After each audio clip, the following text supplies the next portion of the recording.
নতুন virus human metapneumovirus HMPV সংক্রমণ রোধে বেনাপোল ইমিগ্রেশন চেকপোস্টে পাসপোর্টধারী যাত্রীরা স্বাস্থ্য পরীক্ষা করে যাত্রীদের ছাড়া হচ্ছে। সম্প্রতি ভারতের কলকাতাতেও এই ভাইরাসে আক্রান্ত রোগীর দেখা মিলেছে। তবে এই পথ দিয়ে ভারত বাংলাদেশের মধ্যে যাত্রীরা যাতায়াত করছেন। সেই সঙ্গে বন্দর দিয়ে আমদানি রপ্তানির পণ্য নিয়ে যাতায়াতকারী ট্রাক চালক সহকারী পরীক্ষা নিরীক্ষা ছাড়াই অবাধে চলাচল করছে বলেও সকাল থেকে বেনাপোল বন্দরের সরজমিনে ঘুরে দেখা গেছে। বেনাপোল ইমিগ্রেশনের স্বাস্থ্য অফিসার ডক্টর আব্দুল মজিদ জানান, ভারতে আক্রান্ত হওয়া আমাদের দেশেও সংক্রমণের আশঙ্কা রয়েছে। ভারত বাংলাদেশের মতো যাতায়াতকারী যাত্রীদের সর্বোচ্চ সতর্কতা জারি করা হয়েছে, তাই আমরা বিষয়টি নিয়ে সতর্ক রয়েছি।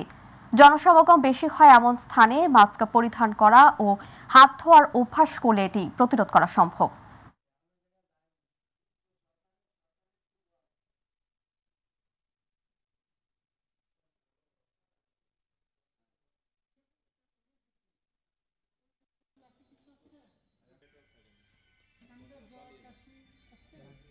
অত্যন্ত সতর্ক অবস্থায় আছেন এবং প্রত্যেকটা ভারত থেকে আগত যাত্রীদের আমরা স্ক্যানিং করতেছি এবং তাদেরকে ভালো করে জিজ্ঞাসা করা হচ্ছে এবং এই ভাইরাস সম্পর্কে তাদেরকে সতর্ক বার্তা দেওয়া হচ্ছে। তাদের প্রত্যেকজনকে মাস্ক পরানোর নির্দেশনা দেওয়া হচ্ছে এবং এই ভাইরাস নিয়ে কোনো রকম উদ্বিগ্ন হওয়ার দরকার নাই। আমরা বলতেছি যে আপনারা স্বাস্থ্যবিধি মেনে চলবেন, তাহলে এর থেকে রক্ষা পাবেন।